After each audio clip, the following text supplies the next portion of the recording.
But the idea that, no, there's nothing you can do now that's going to make you healthy. There's nothing you can do now to get better.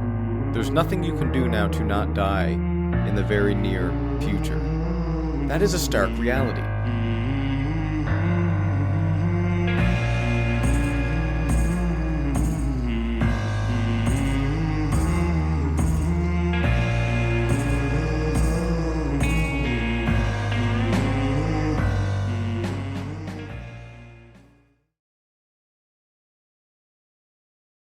The 18-year-old man, the 18-year-old boy, was in a hospital bed, and he was dying. There's no more accurate way of putting it. He had contracted HIV, which later went and formed AIDS, and he was on his deathbed, dying slowly, horribly, lots of pain. And his brother was sitting next to him, and he was trying to find a way to deal with the terrible reality that his brother was going to die. They knew at this point that it was terminal and it was close. And so the brother is making conversation, talking about what's going to happen next year at school or in college. And the brother breaks down. He says, "I'm sorry, I don't know what to do here. I don't know how to do this. I don't know how to sit with you while you're dying. I don't know how to do this." And the dying brother says, "You're doing it great. You're doing it great, man. You're just being here." And the other brother replied, "Aren't you afraid?" Meaning, aren't you afraid of dying? You're on your deathbed here. You're not far away. Aren't you afraid? And the dying brother said, "Yeah."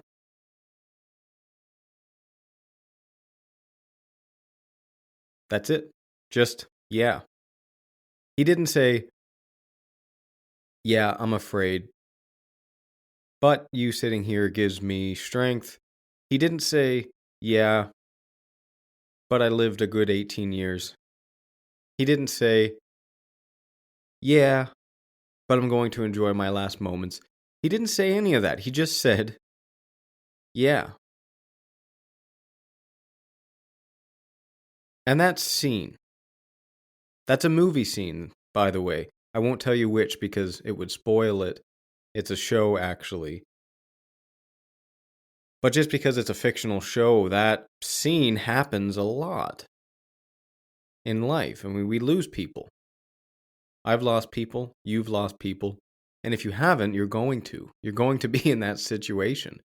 On both sides of the situation, you're going to be the person dying, and you're going to be the person sitting at the edge of the bed, trying to figure out what to do to this person that you love that is dying. And so it's fiction, but is it really fiction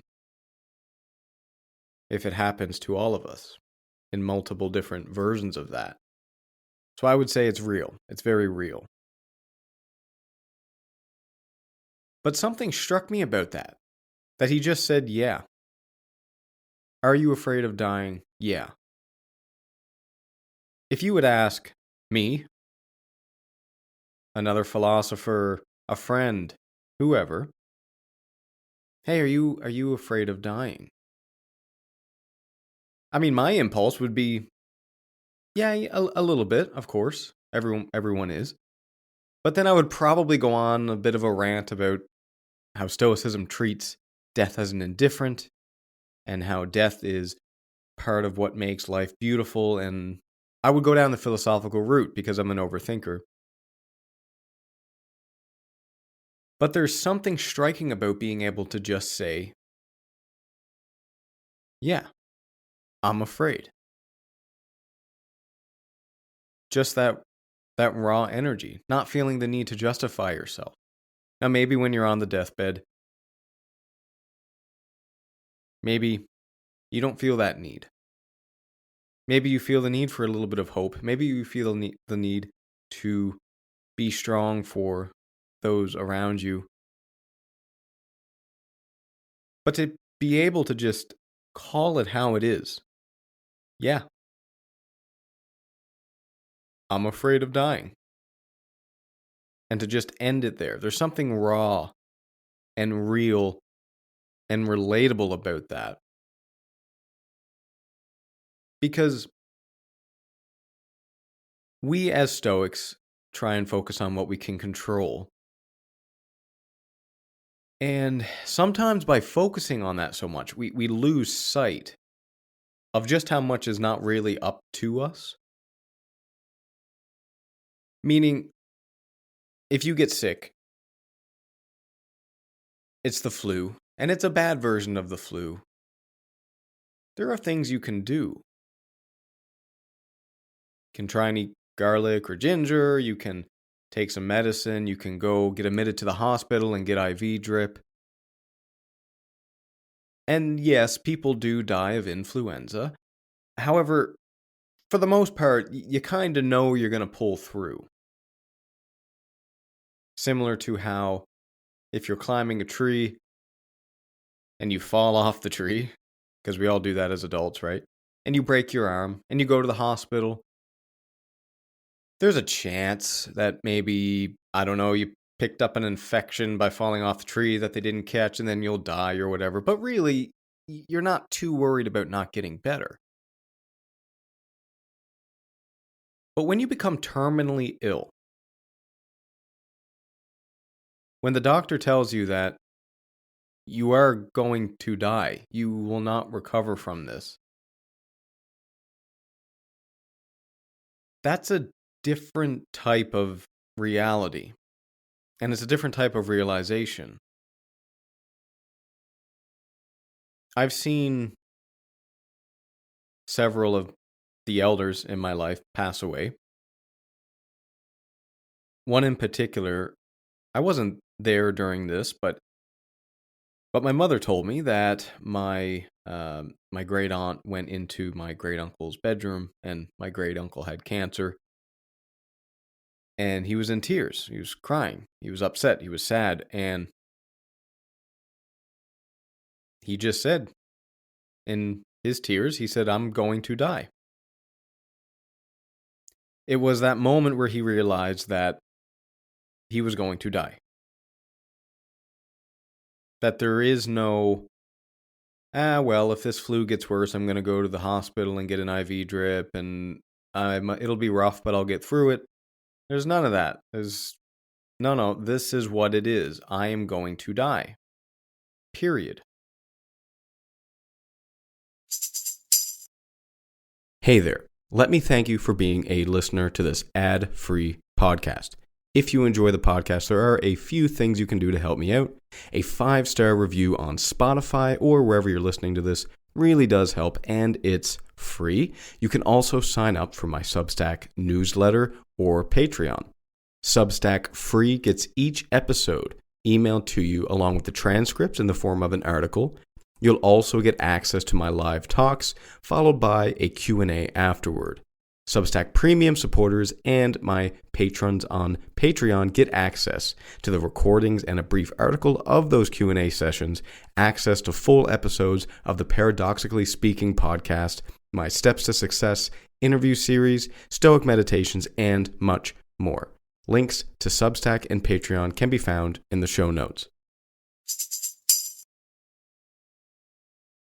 Chris Williamson from Modern Wisdom just released an episode on YouTube talking about his health struggles, and he talks about this point that it's challenging when your health outcomes are outside of your control. It's a good YouTube video. It's good to watch. It goes through his health challenges. But the idea that, no, there's nothing you can do now that's going to make you healthy. There's nothing you can do now to get better. There's nothing you can do now to not die in the very near future. That is a stark reality. And I'm not sure most of us can really empathize with what that feels like. It's one of the reasons why it's so hard for us to sit at the side of a dying person's bed. We're thinking, of course, of the person that we're going to lose, but we're also thinking how horrible this must be for that person to know that inevitably they will die soon. And it's uncomfortable. It's challenging. It's not easy to have someone dying that you love look at you and say, I am afraid of what's going to happen in the next few days. That's challenging. And a lot of people can't do it. A lot of people are incapable of it. When my grandfather died, my great uncle, who was obviously older than my grandfather, was there. But he could not go in the room. He had to walk the hallways and look in. He could not go in and see his nephew that was dying. And he was a hard man, like a man that fished all his life and had a very difficult life, hard work. All that to say that death is hard to look at. It's challenging. And I think being able to face that stark reality, that terminally ill disease or sickness, and the ability to just admit, yes, I'm afraid. And that there doesn't have to be a but. There doesn't have to be any justification. There doesn't have to be a positive light always. Of course, again, the Stoic in me wants to talk about how wonderful life is, and that's the cost, and how it's an indifferent, and go into all of the tools that the Stoics have to deal with death. But that doesn't change the fact that it's a stark reality that we all have to face, and that it is challenging. There's a book by Christopher Hitchens called Mortality. And I'll admit, I don't know a whole lot about Christopher Hitchens. I know he was an atheist. He was a big proponent of atheism. He's well received. He's in the writing world. And this book, Mortality, would have been the last book that he wrote. And it covers from the time that he had diagnosis of cancer. I believe it was throat cancer. I hadn't read this recently. I read this last year sometime, and it just came to my mind when I started thinking about the topic for this episode. But it's his journey from diagnosis to death. And it doesn't sugarcoat anything. It's very stark. It just tells you what it is. Let me read you this quote. To the dumb question, why me? The cosmos barely bothers to return the reply. Why not? So when you feel like you're in need of some pity, and you do the good old-fashioned stoic zooming out, you realize how small you actually are, Cosmos is like, well, why not you? The 18-year-old in the show. The children. The barely adult men that had to get piled on boats during D-Day and get slaughtered by the Germans when they were trying to breach back onto the mainland. The children today in Palestine. The children and women in Israel. And the men. And Ukraine. And Russia. And everywhere that there's death. Everywhere that there's people dying. Just consider for a moment that every single person, they have their story. Imagine being 18 years old, you get conscripted during World War II. You've had high school, maybe you've had a job, a part-time job, or maybe a full-time job for a brief period. Maybe you have a girl that you're dating, that you're excited about. Maybe you propose. Maybe you're married. Maybe you have a kid on the way. And you get conscripted. And you get a gun put in your hand. And you get loaded on a big boat. And then you get loaded on a smaller boat. And then that smaller boat approaches the beaches of Normandy. And then the door falls down. And then the bullets from the machine guns,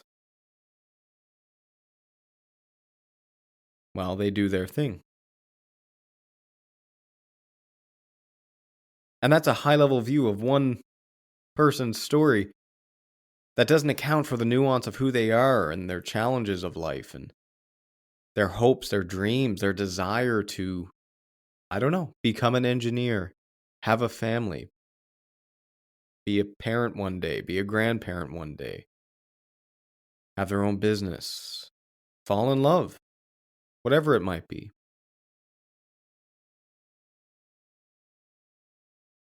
We are specks of dust. And this book, to return to this Mortality by Christopher Hitchens, there's lots in this that bothered me. Of course, listening to a dying man talk, write, is not an easy thing.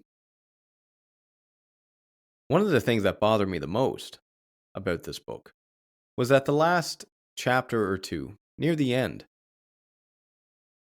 where he starts to really lose it. He's at the end of his life. He's very, very close to dying. He's in and out of consciousness. He has pain. He's on meds. He's on his deathbed. And he has enough time to become conscious for a brief period, write a couple sentences, and then pass out again. And so the last few pages are essentially that. His last chapter is just a compilation of random thoughts compiled for the last chapter. And it made me think about how at a certain point in time, we're going to have some sentences that are unfinished. All of us. We're going to have projects left incompleted. We're going to have some things that we wish we had time to do. I'm not fighting or battling cancer. It's fighting me. Brave. Ha! Save it for a fight you can't run away from. Sal Bello. Death is the dark backing that a mirror needs if we are able to see anything. Just 3 separate ideas. He didn't have time to delve deep into them, but he had enough time to write them down shortly before he died. Was he afraid? Obviously, clearly. He's dying. It's death. Of course. And we have it. Mortality by Christopher Hitchens. It's a very interesting, stark read. And so this episode so far has been about some stark realities that we have to face, death being one of them and being the focus. And how we all have this impulse to look on the brighter side, which is a good thing. It's what the Stoics teach. Be grateful for what you have. But I'm going to try and avoid ending on some grand speech about how Stoics think about death and how death is beautiful and yada, yada, yada. I'm going to instead try and just end this on that note, as did the dying 18-year-old on his deathbed battling AIDS, as did Christopher Hitchens. Yeah, sure. Most of life, there's places for Stoicism, and Stoicism is the cure. I really believe that. But that doesn't change the underlying stark reality that we have to deal with sometimes. And death is one of them.